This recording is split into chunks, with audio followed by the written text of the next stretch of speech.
नमस्कार, महाराष्ट्र योजना कॉर्नरमध्ये आपल्या सर्वांचे स्वागत आहे। आजच्या व्हिडिओच्या माध्यमातून आपण बघणार आहोत की संजय गांधी निराधार योजनाबद्दल अतिशय अशी आनंदाची बातमी ही माहिती मिळालेली आहे। 1 फेब्रुवारी 2025 रोजी देशाचा अर्थसंकल्पीय बजेट निर्मला सीतारामन यांनी 8व्यांदा जारी केलं, ज्यामध्ये दिव्यांग व्यक्तींसाठी या बजेटमधून काय मिळालं त्याविषयी संपूर्ण माहिती आपण आजच्या व्हिडिओच्या माध्यमातून बघणार आहोत। तुम्हाला हा व्हिडिओ शेवटपर्यंत पाहायचा आहे। तसेच जर तुम्ही चॅनलवरती नवीन असाल व पहिल्यांदा आला असाल तर माझ्या चॅनलला लाईक, सबस्क्राइब आणि शेअर करायला विसरू नका। चला तर या ठिकाणी तुमचा जास्त वेळ न घेता आपण आपल्या व्हिडिओला सुरुवात करूया।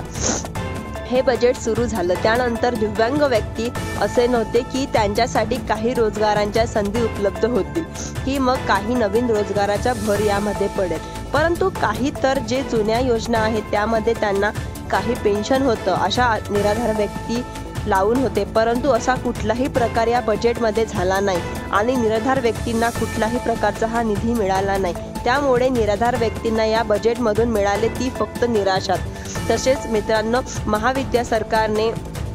महायुती सरकारने निवडणुकीपूर्वी आश्वासन दिलं होतं की आमचं सरकार सत्तेमध्ये येईल त्यानंतर आम्ही निराधारांना 2100 रुपये पेन्शन अशी देखील घोषणा केली, परंतु अजूनपर्यंत कुठल्याही प्रकारचा निर्णय झालेला नाही। त्यामुळे आता या ठिकाणी तुम्हाला 2100 रुपये पेन्शनवाढ कधी होईल मार्चमध्ये महाराष्ट्र अर्थसंकल्पीय बजेट पार पाडल्यानंतर त्यामध्ये तुम्हाला आता 2100 रुपयाची वाढ मिळू शकते असा एक संभावित अंदाज आहे। जसं की नवीन अपडेट माझ्या चॅनलच्या माध्यमातून तुम्हाला बघायला मिळेलच। या बजेटमधून तुम्ही काय काय अपेक्षा करत होत्या ते कमेंट करून नक्की कळवा।